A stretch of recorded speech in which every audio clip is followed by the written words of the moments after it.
Hello everybody, this is Pramod Nayar of the Department of English, the University of Hyderabad. The topic for today's lesson is Nobel laureate Derek Walcott's famous poem, A Far Cry from Africa. We'll be explicating the poem in terms of its themes of violence, conflicted loyalties and inheritance. It will also examine the symbolism in the poem. Derek Walcott's poem was published in the wake of the Mau Mau uprising against the colonial rule in 1950s in Kenya, and it ponders over the legacy of colonial violence, ethnic conflict and the inheritance of the Caribbean individual has to live with. The inheritance is dual of the colonial master's language and his native one. Our first module is a brief biographical account of the poet Derek Walcott. Born in 1930, St. Lucia, West Indies, Walcott came from a family of mixed races. He studied at Kingston in Jamaica.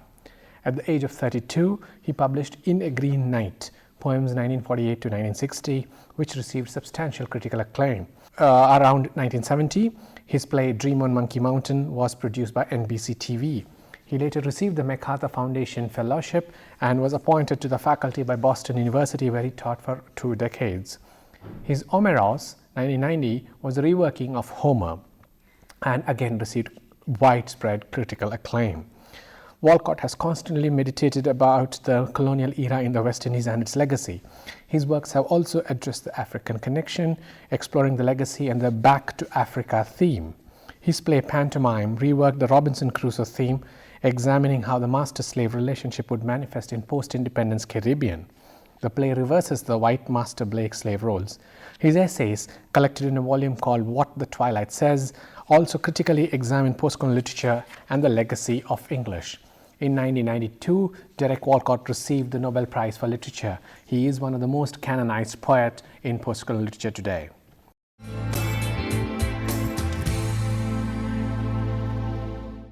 Our first thematic module is on violence in the poem. Walcott's theme, as you will see, is full of violence, and it can be divided into 2. So we have 2 essential modules on violence. The first is the violence perpetuated by the British colonials on the natives, and the second is the violence of the anti-colonial struggle, the Kikuyus against the whites. The Kikuyus, some of them, actually sided with the whites against their fellow countrymen, against their fellow natives. And we will have reason to examine this nature of violence later.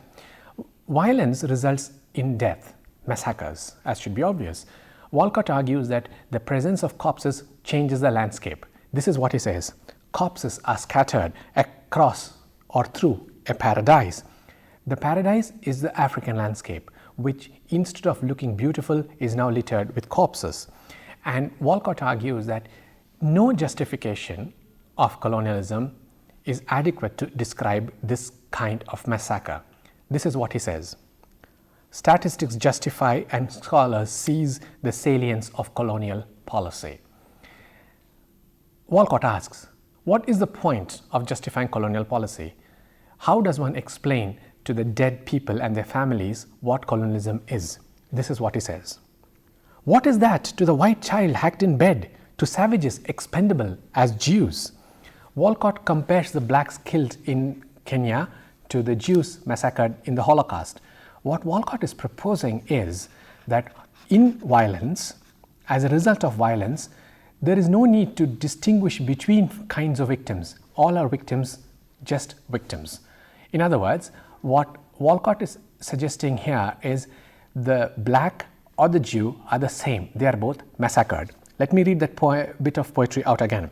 What is that to the white child hacked in bed, to savages expendable as Jews? This is a very important point, and we will have reasons to return to the theme of violence against the whites and against the natives in a little while. Walcott also argues that violence among beasts is the natural order of things. Beasts by definition are beastly, are animal.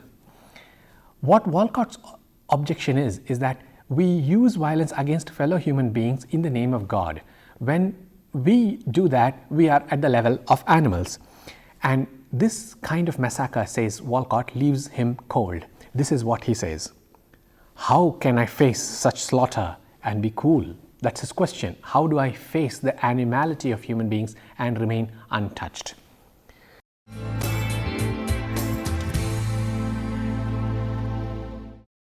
In the second module, we looked at violence, and the third one is an extension of this, so I am calling it Violence 2. As noted, this poem's context is the Mau Mau uprising against the colonials of Kenya, where some of the native tribes were divided because several of them sided with the colonial master. In order to understand the violence of Walcott's poem, let's take recourse to a postcolonial thinker who has written extensively about this, Frantz Fanon. Fanon argues that colonialism inherently is structurally conditioned to violence, and he thinks of violence working at two levels. One, the violence directed against the native by the white as destruction, where the self of the native is destroyed because of the violent nature of colonialism itself. This we can think of as a primary violence, which is the violence of colonialism directed by the white man against the black or Asian person. As a result of sustained colonial violence, the native loses a sense of the self. The self is destroyed. So what does a destroyed self do in order to retrieve a sense of himself or his personhood? Fanon argues that the native has only one option to take to violence himself. Fanon therefore justifies the native's violence as built into the very structure of colonialism. We can think of this as restitutive or reconstructive violence, where the only route to selfhood, to a sense of self, is through violence again. In works like The Wretched of the Earth, Fanon would provide detailed theoretical interpretations of this. So Fanon's argument helps us understand the poem a little better. Why do the natives turn against the colonial and against each other? In order to retrieve this sense of self, the native must take recourse to violence. However, and this is very important, the very nature of colonialism makes sure that the native will not have adequate power to indulge in violence against the white man. Therefore, frustrated, full of rage, the native turns against fellow natives. The African drumbeat in the poem, and I will read out a bit later, is not only about the culture of drumming in Africa, it's about the violent rage of the African because he is unable to channelize his rage into something more productive. So the African drumbeat is no longer simply an art form, and we will return to this in a bit, but an index of the ingrained violence of the African culture itself. The question is whether violence does provide access to and ensure the retrieval of any kind of identity. Walcott's poem does not make it very clear. I would like to think that Walcott's poem is puzzled and saddened by the necessity of violence itself. Violence does not offer you reconstruction, it offers you more violence.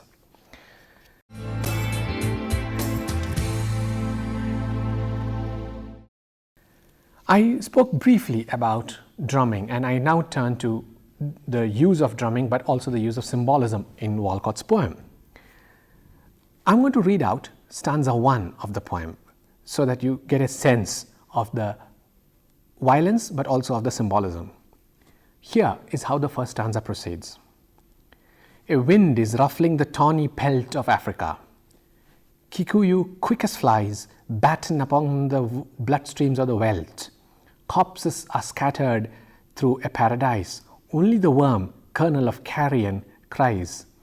Waste no compassion on these separate dead. Statistics justify and scholars seize the salience of colonial policy. What is that to the white child hacked in bed to savages expendable as Jews? Look at the imagery here. Kikuyu are described as flies who feed on the bloodstreams that are flowing across the veldt. The landscape is filled with corpses. The natives are described as vermin, only the worm, kernel of carrion, he says. What kind of violence of symbolism, of imagery is this? What Walcott is saying is colonialism has always used such stereotypes of the natives. They have been described as vermin, snakes, wicked creatures. They have been leveled into animals. What Walcott is doing is something very important. Colonialism thrived on dehumanizing the native, converting the human into something akin to, next to animals. Colonialism serves to convert the live form of the human into the life form of an insignificant life form. Doesn't count, doesn't matter that you can crush, squeeze, kill them.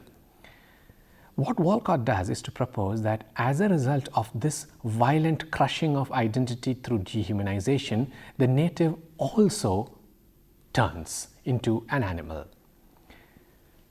Now this is interesting.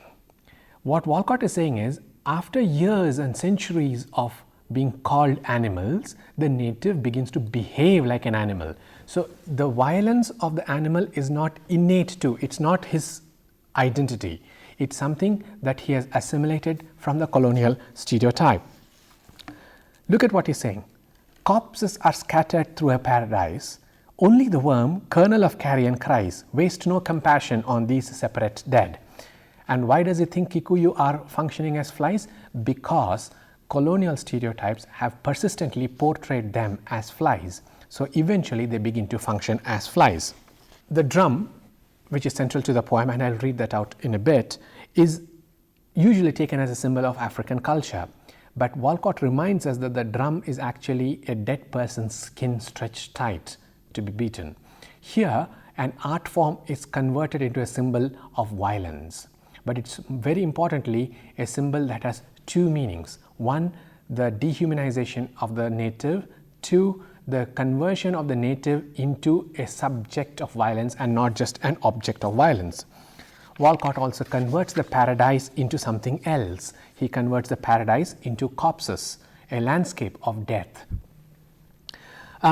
Eventually, therefore, colonialism and the anti-colonial struggle has converted the landscape into something harsh, brutal, unacceptable. Finally, the clash between the British and the Africans is symbolized as a clash between the gorilla and the Superman.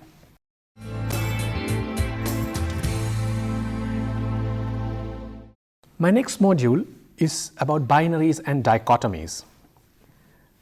Let me read out that little sentence once more. Corpses are scattered through a paradise, and Kikuyu cook as flies batten upon the bloodstreams of a wealth. What are the binaries being put in place here? There is paradise and there are corpses. There are humans and there are flies. Through the poem, Walcott functions through the establishment of binaries. There are Jews, there are whites, there are blacks. They are all in opposition to each other. The savages versus the civilized, the English child and the Jew. The drumbeat is art, but in this case signifies death. Art and death are usually treated in opposition.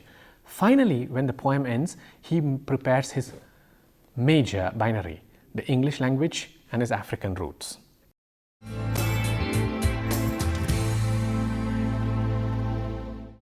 That particular description of English language as his inheritance leads us to the final theme in the poem of inheritance and hybridity. What does the Caribbean individual inherit? What are his legacies? On the one hand, he is African. On the other hand, he has been nurtured and brought up within the English colonial culture. Walcott's question in the poem is, how does one choose between these inheritances? Suppose one chooses Africa. He reminds us that Africa has had a violent history. That violent history is also his inheritance.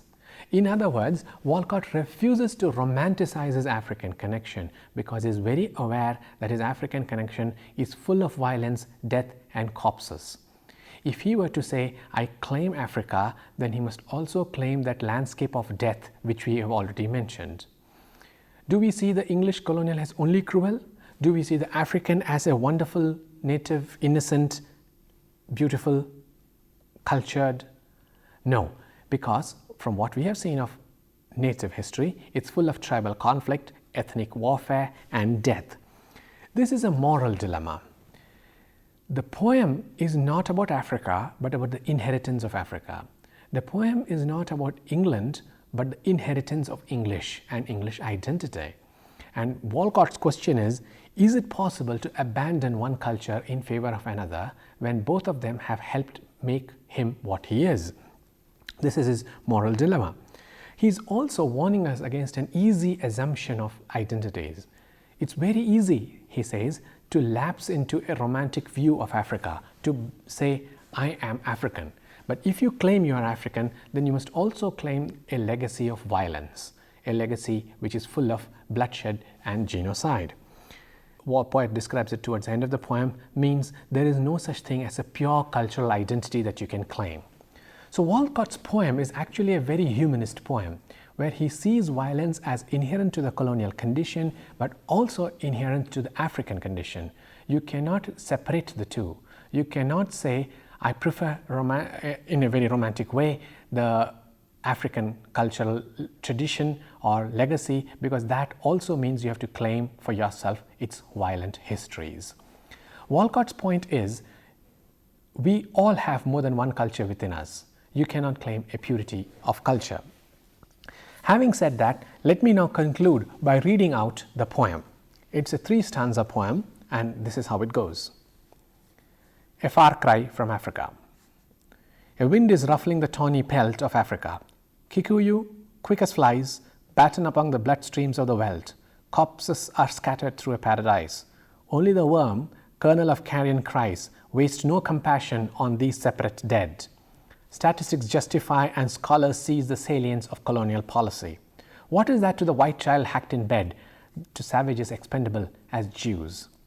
Threshed out by beaters, the long rushes break in a white dust of ibises whose cries have wheeled since civilization's dawn from the parched river or beast teeming plain. The violence of beast on beast is read as natural law, but upright man seeks his divinity by inflicting pain. Delirious as these worried beasts, his arms dance to the tightened carcass of a drum, while he calls courage still that native dread of the white peace contracted by the dead. Again, brutish necessity wipes its hands upon the napkin of a dirty cause. Again, a waste of our compassion, as with Spain, the gorilla wrestles with the Superman. I, who am poisoned with the blood of both, where shall I turn, divided to the vein? I, who have cursed the drunken office of British rule, how choose between this Africa and the English tongue I love? Betray them both, or give back what they give? How can I face such slaughter and be cool? How can I turn from Africa and live? The symbolism which I mentioned climaxes in the last stanza. Poisoned with the blood of both is about racial and cultural mixing. Walcott in the poem is talking about the inheritance which is always dual. He inherits Africa, he inherits England. And his famous question, it has been used several times by postcolonial scholars, is this. This is about inheriting an African language and an English language. How choose between this Africa and the English tongue I love? Is it possible to abandon one culture in favor of the other? If you were to talk about inheritance, he is equally troubled by the traumatic inheritance of English colonial violence and that of Africans. How can I face such slaughter and be cool? How can I turn from Africa and live? I can't take the credit or the legacy of the English because it's full of slaughter. I can't take Africa because it's full of violence too.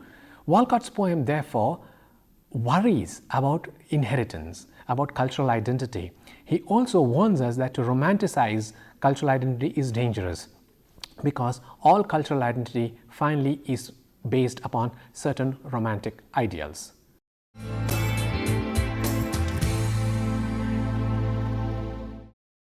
One should read this particular Walcott poem as a great example of postcolonial texts where cultural identities and legacies have been consistently debated.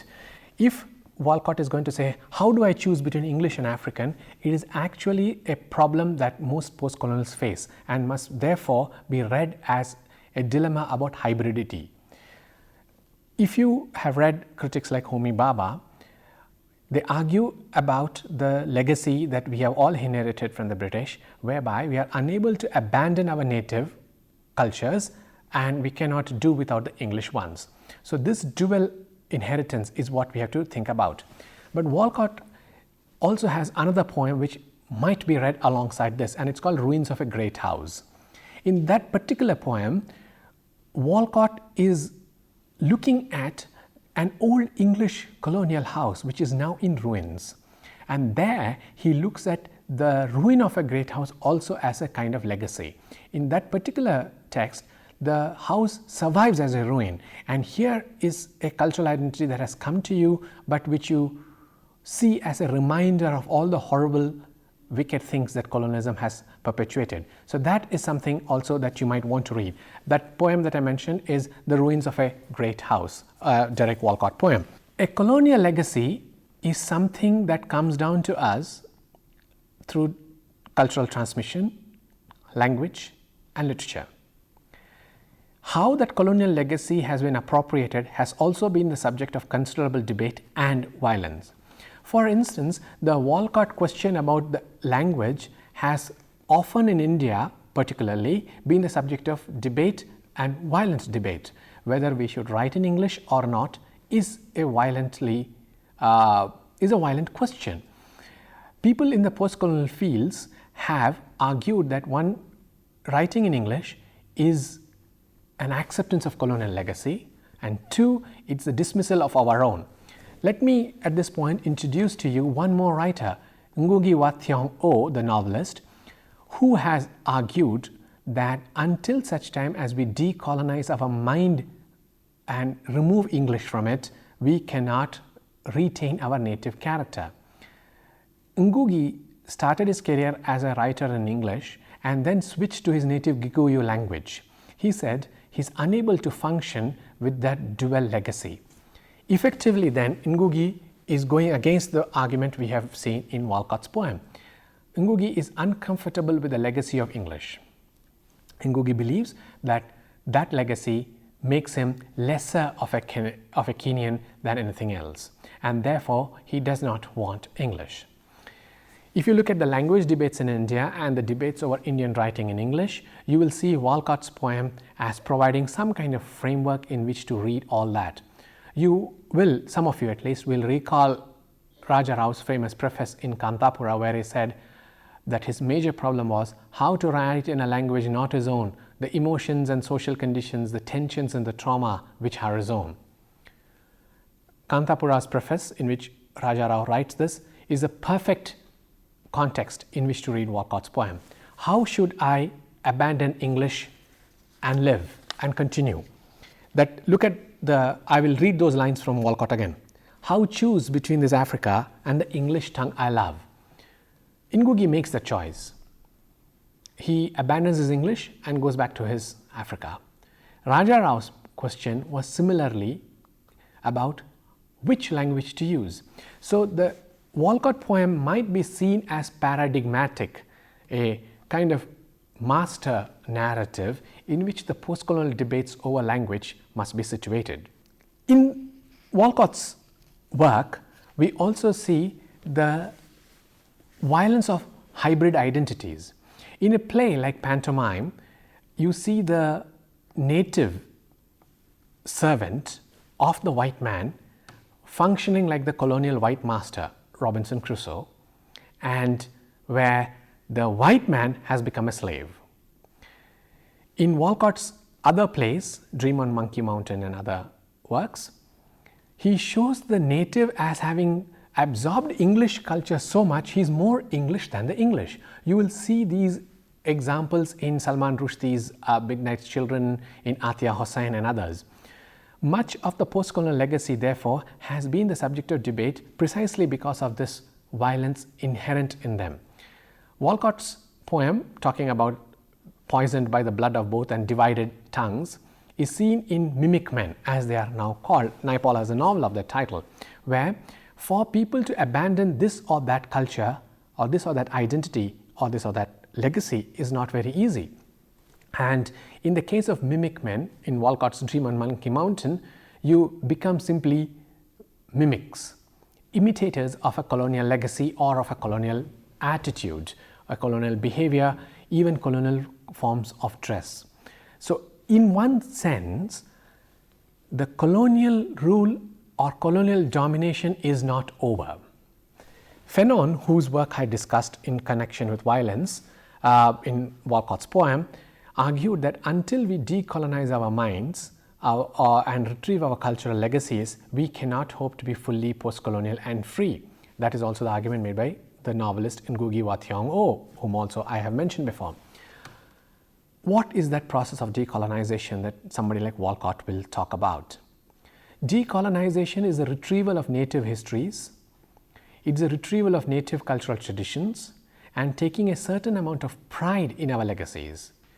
However, and this is something we must think of as postcolonials, does that mean abandoning all that the colonial master has given us?